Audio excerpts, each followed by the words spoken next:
Hi, Craig McKellar here with Tony Luby from Trident Security. Tony's been kind enough to invite us down to Metro City nightclub.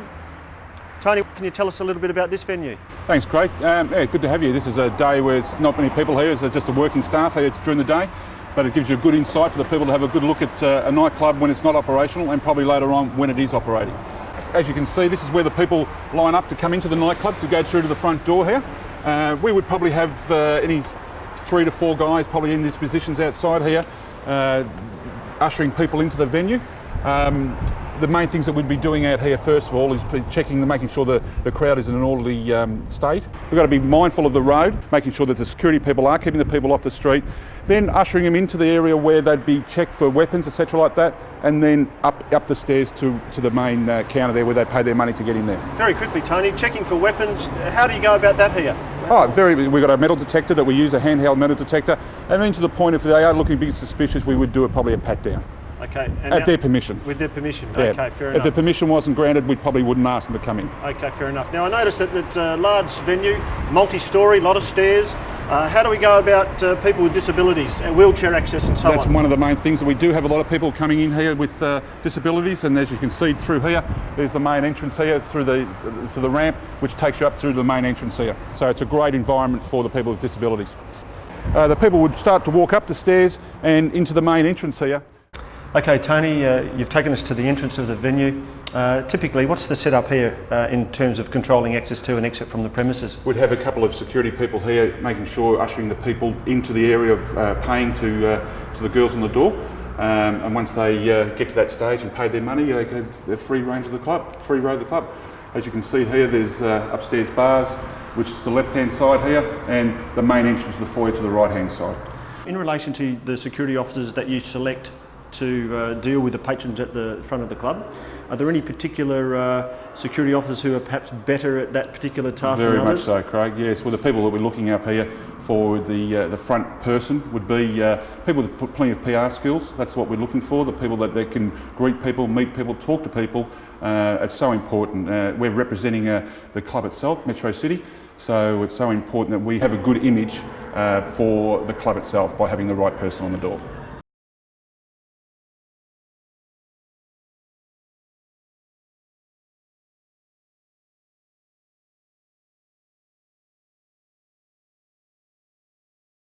Here at the bottom of the stairs in the main entrance, Craig, we'll go up to the Platinum Bar, which is one of the main bars here in the club.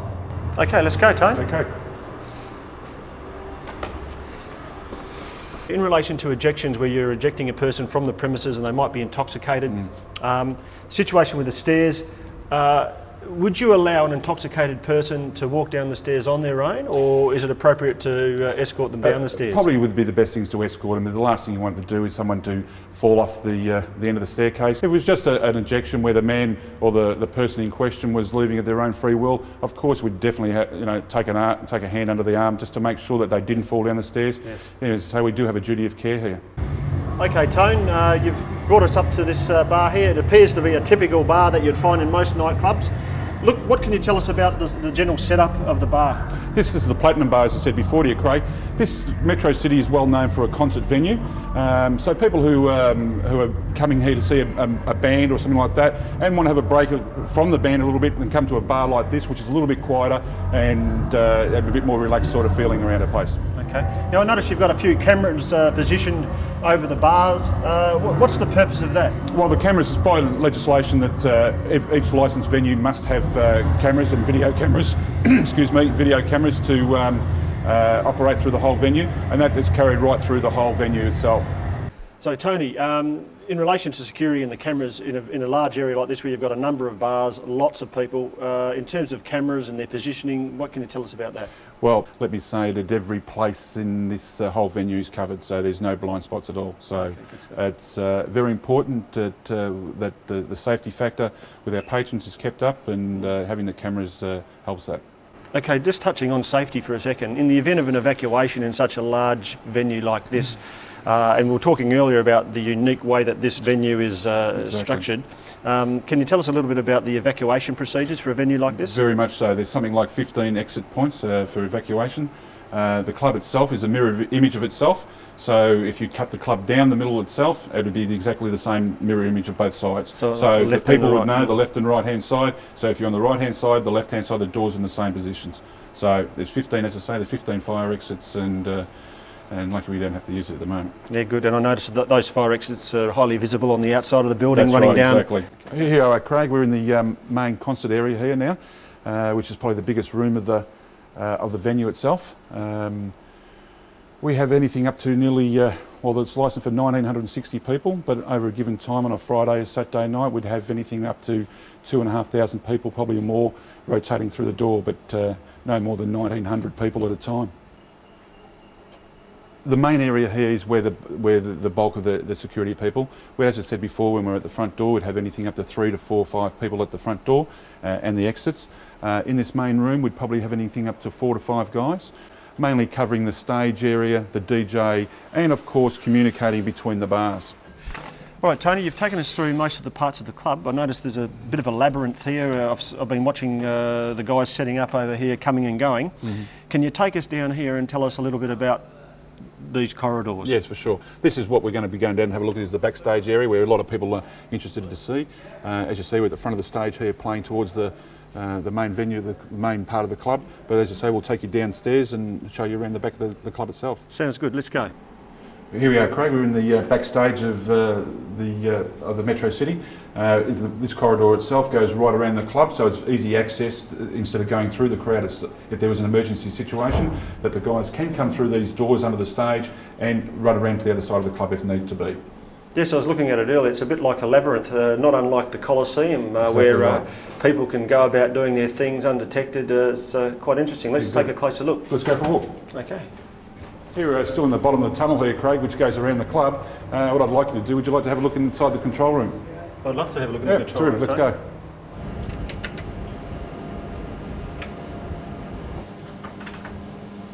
Come in, Craig, have a look at the control room. Cheers, thank you. Craig, here we're in the control room here now at Metro City. I'd like to introduce you to Adam Lloyd, who's the Adam Operations Manager for Metro City, who will run through the control rooms with you. Thanks, Adam. Thanks for your time. Okay. Well, in this venue we've got 78 cameras, which are all being recorded simultaneously via the VCRs and the digital recording system here. Each security officer has a two-way radio, which this is named the base station, where every eviction is recorded down on the base control pad, and it is watched from start to finish at whichever fire door it may exit. All the incident reports are to be written up down here, because obviously the base controller is in here at the beginning of the shift to the end. He sees every eviction that goes on here. So every single incident may warrant an incident report to be written up. Otherwise they just call base location and they write it down on the base report. So as I said, every eviction is noted down. With the video system here, we've got 5 PTZs in the venue, which means pan, tilt, zoom, which if we see some irate customers coming over from the footbridge over here, we can just zoom in, have a look at them. If we don't like what they're up to, throwing bottles or whatever it may be, we get on the radio, we radio the front door, and we alert them and make sure they don't get into the venue. This is the rear of the club. Same thing goes on. People usually hang around and obviously try to wait for their friends to open the doors, but as soon as one of these doors open, these cameras spin around and go straight to the location. Security officers then go and apprehend the suspects. They're also inside the venue. Prevention is our biggest policy. We try and stop the problems before they arise, and you can usually see some guys getting rowdy, and then the base controller will notify at this location here, which is Bravo 3. He'll notify them to keep an eye on them, and if something does happen, the base controller can follow from all the way outside, follow them up these stairs, then outside the venue, out they go. They'll go outside the door. We then notify Bravo 1 location, which is at the front, and they are not to be allowed back into the venue. Then we follow them to wherever they may go out of our range. If they carry on fighting or whatnot, we call the police, and hopefully we all have a good night. But have any questions, Craig? Yes, I do, Adam. Thanks, mate. Look, I have to commend you, mate. It's a fantastic setup here, very, very sophisticated. Can you tell me a little bit about what happens to the tape? Let's say has been an incident, you've recorded it on tape, you think that the police may want to have a look-see at it. What happens there, and what are your obligations in relation to retaining tapes?